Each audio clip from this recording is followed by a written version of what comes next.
Hello everybody, welcome to another video. Today it is the 29th of June, and in today's update we're looking once again at the southern Donetsk front because there are numerous updates, including the capture of yet another village, because you have continuous advances by the 36th Motor Rifle Brigade. So we'll look at their escapades.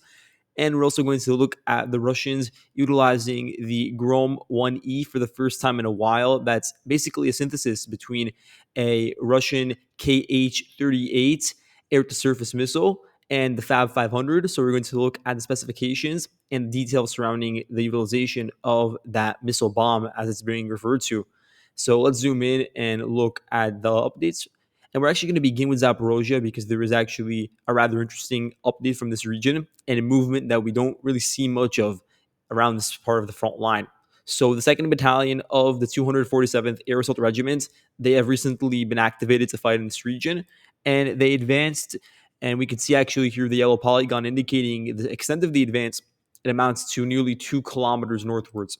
So the polygon amounts to 13 square kilometers. This is due to the Russians now solidifying control over a lot of excess territory that had previously been in this ambiguous gray zone. But now, due to the Russian forces beginning to really assert dominance over the houses that are really close to the riverbank, they've also been able to, by extension, get control over the nearby fields where it simply wasn't feasible for the Ukrainians to continue with their resistance. So these areas over here that are further east, that they're pretty much open now, those are under solid Russian control, and the demarcation line largely falls along the river itself, although it is pretty narrow for the most part, especially as you go further inland, and so its significance really begins to decrease as you move further east and east. And you could see that at certain points it actually fizzles out. But a bit further to the west, pretty close to the actual Dnieper River, it does actually play a substantial role in separating the two sides. So we have a video from June 29th of the 2nd Battalion, and they just crossed over the Yanchirak River. That's the name, Yanchirak, and they climbed over the local sign and asserted control. Now the question is whether they can build upon that, because Kamyansk has been such a formidable location for the Ukrainian side. They've been able to turn it into a really strong defensive node. And it's because of the geography to a certain degree, and it's also because of how they're able to sort of funnel the Russian attacks into very specific lines, and then they're able to address those individually. And so you're not looking at attacks on a broad part of the front line. So they're able to concentrate defensive efforts on a singular highway, for instance, that bisects the town. But nonetheless, just through sheer advances right now, the Russian forces have been able to cross over. The question is, as I said before, will they be able to build upon it? Because in previous months, they also were able to cross over this river and try to infiltrate further deep into the town, but were eventually pushed back due to Ukrainian reinforcements from the region being pulled over and sent to ensure that there isn't that sort of exploitation. Because the Ukrainians understand that keeping the Russians at bay over here denies them the opportunity to continue advancing along the E105 highway and reach the next line of trenches. So Kamyansk really acts as a vanguard force for the rear trenches that continue being built. And over here, they're probably 5 kilometers away from the line of contact. And the Ukrainians would prefer that they have that sort of breathing space to continue building up not just the first line of defense, but also a secondary one that's, I don't know, 15 kilometers away. And then several other layers that are essentially going to surround the city of Zaprosia. And that's why Kamyansk sort of acts as a mechanism to prevent the Russians from even attempting to begin that sort of long route to arrive at the outskirts of Zaporozhye. But you could also see over here another positional advance by the Russian side, just north of Stepove, advancing 1.4 square kilometers. So that's another gain that occurred concurrently. Let's move eastwards because we do have a lot of action near the border with Nepro.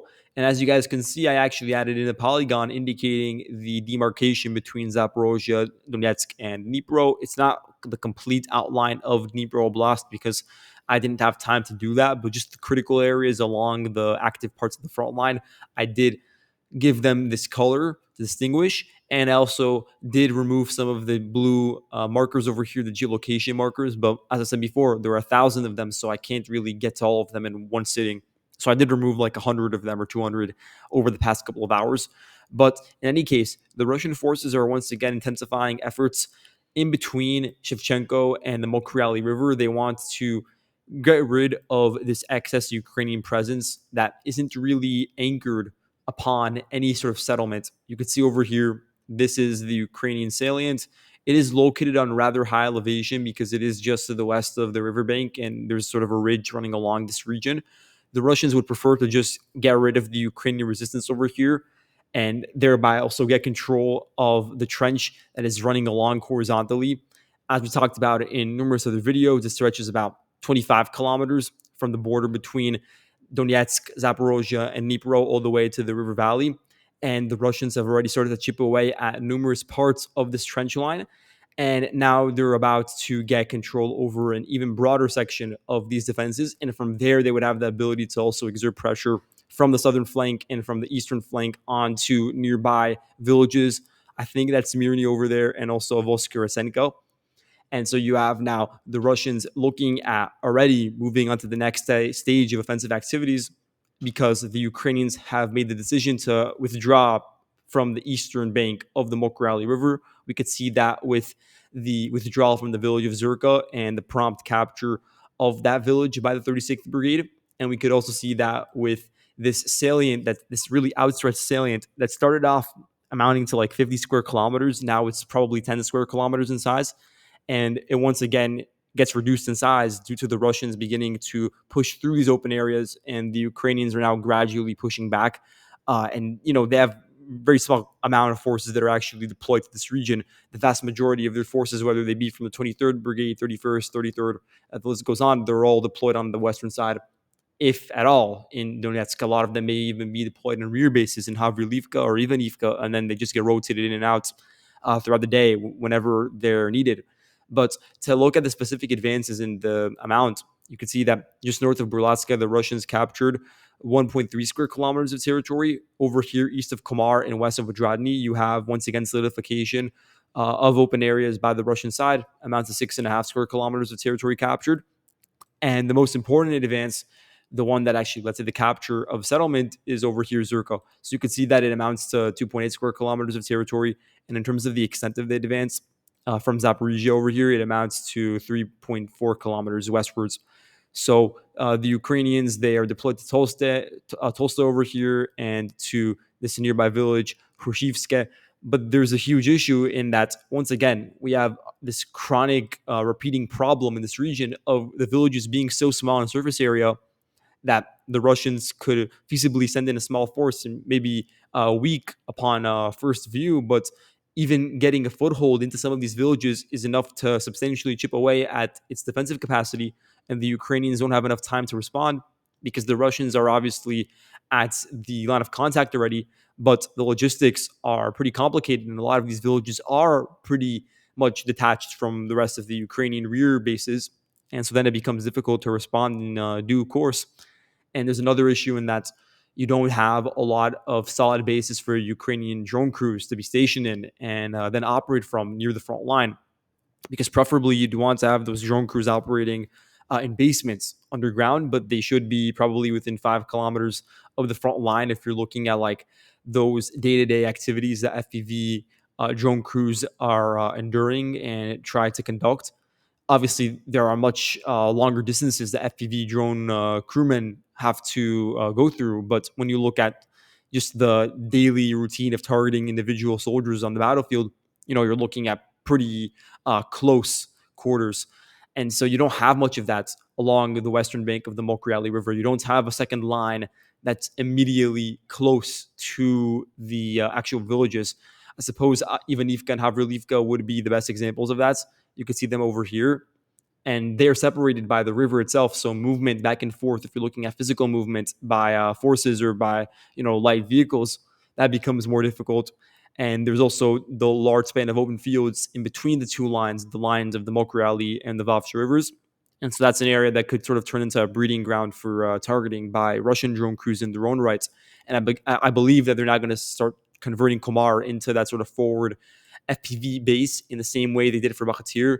And that's part of why the Russians were able to sort of exploit their initial success of capturing the village of Bakhatir, and then built upon that by really quickly pushing all the way to the border with Dnipro and sort of touching a tangent to the villages of Oleksivka, Zeleny Kut, and Novoukrainka. So, just to get into the details of the capture of Zirka, you can see over here the geolocation from June 28th. So they claim to have captured it, and at first I was not going to mark the entirety of it under their control. But then Petrenko also indicated that it was under their control and that the Ukrainians made the decision to withdraw, which is understandable because had they not, they would have been pinned down and either killed during a later retreat or would have been captured. So they ceded this territory. The question is, can the next line of defense, this one over here, hold to any reasonable degree for any sort of long stretch of time? And when I say long, I'm talking about a couple of weeks. Is that even possible at this point? And the issue is, if the Russians were only advancing from the eastern flank, then perhaps it would have been feasible because then you could have the Ukrainians focusing on individual attack vectors, but you also have the Russians now beginning to potentially launch further attacks from the south, and then they could sort of have this two-pronged attack. And definitely the Ukrainian garrison over here is not capable of dealing with both of those sort of movements and attacks from two directions. And so this is a very tenuous line. And naturally, the Ukrainians should already be preparing to build up the Vavch River as the next line of defense. And that would include Andrivka, Kletsove, Zeleny High, and Ivanivka, Havrylivka. They're going to get very close to Russian mortar positions, 120 millimeter mortars, and artillery crews will begin to get closer at a certain points. They can't get too close, but you could bring in D20, D30 howitzers to some of these ridges that are a bit to the south of Bakhatir, for instance, and that can turn into a forward base. So those sort of movements are going to become more evident as time goes on. But I believe first we're going to have to see a full correction of the front line over here with the salient.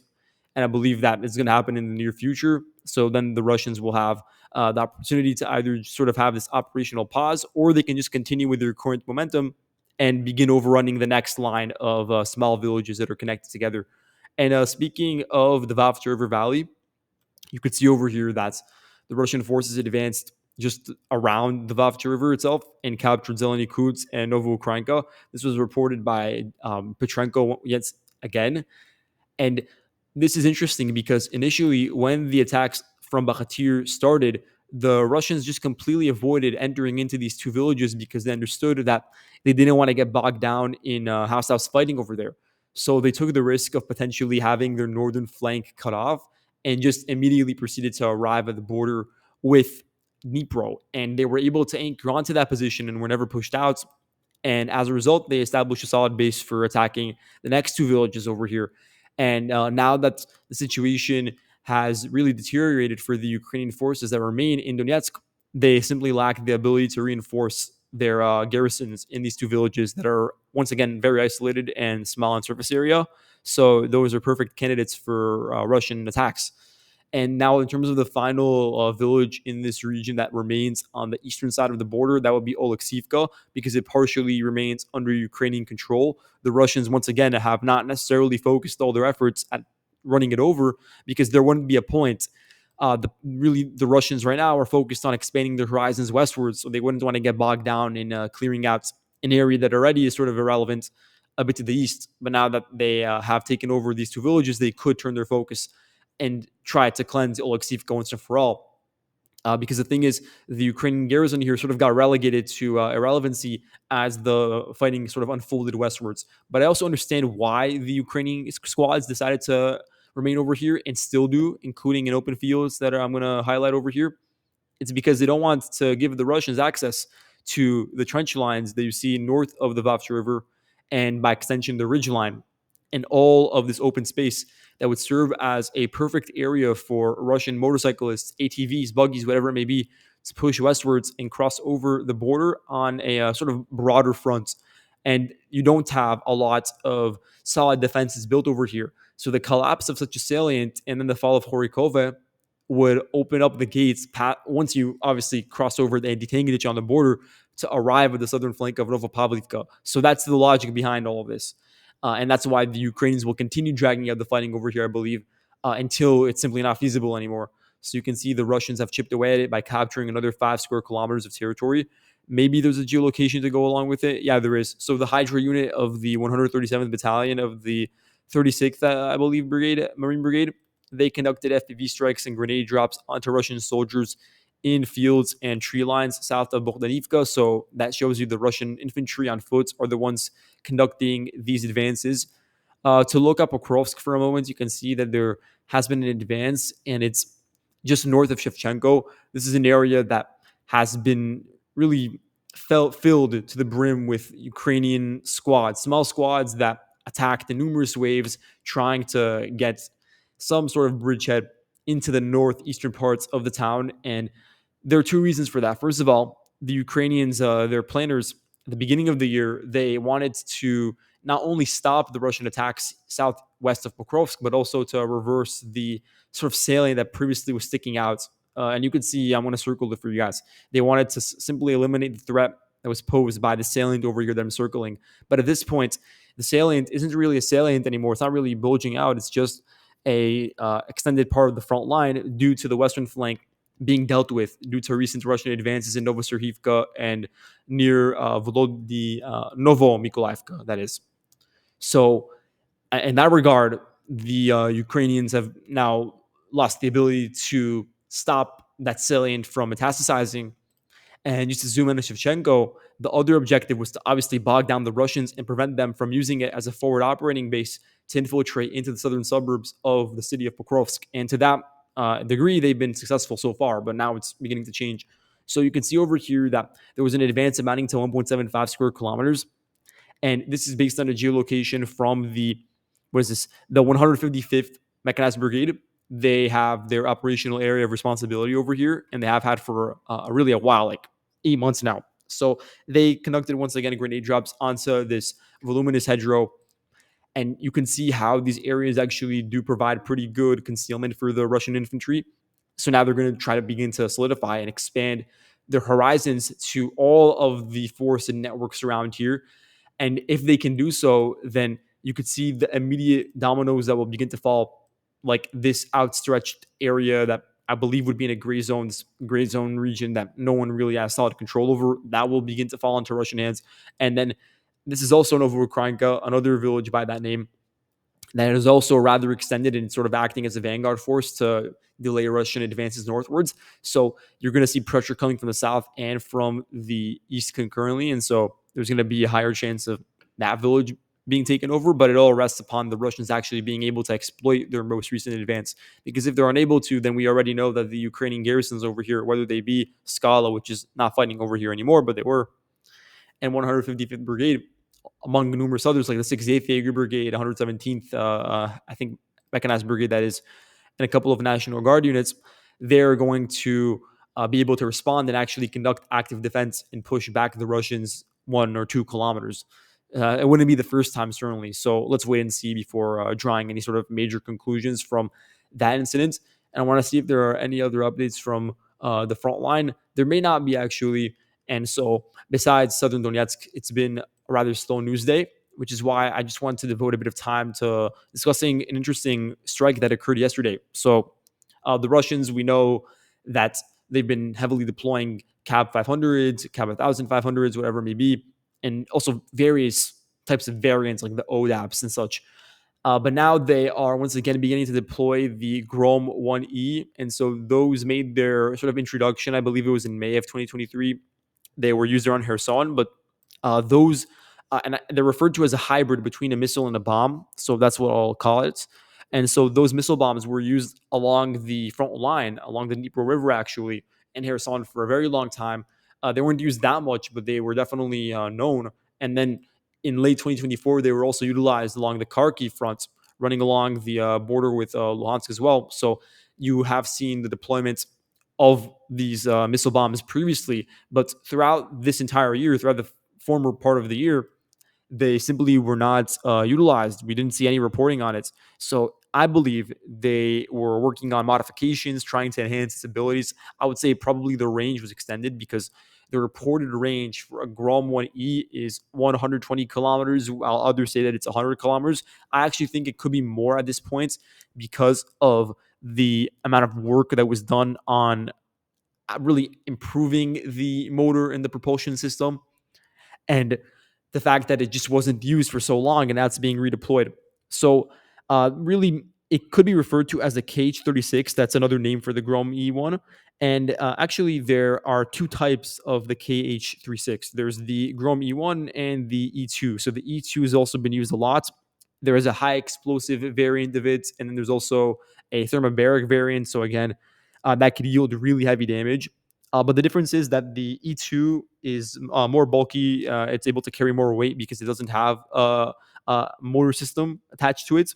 So the Grom E1, it weighs less. It has a weight of 594 kilograms and a warhead of 315 kilograms. Again, that's still a lot for a missile bomb that could really cause a lot of explosive yield within a general radius. But apparently, it does have a 120-kilometer max range. That's what's being reported on by all of the military media, and that only applies when it has a release point of 12 kilometers in altitude. If it's released from, say, 5 kilometers altitude, then the range could decrease to as low as 35 kilometers. So, that's understandable given the differences in altitude.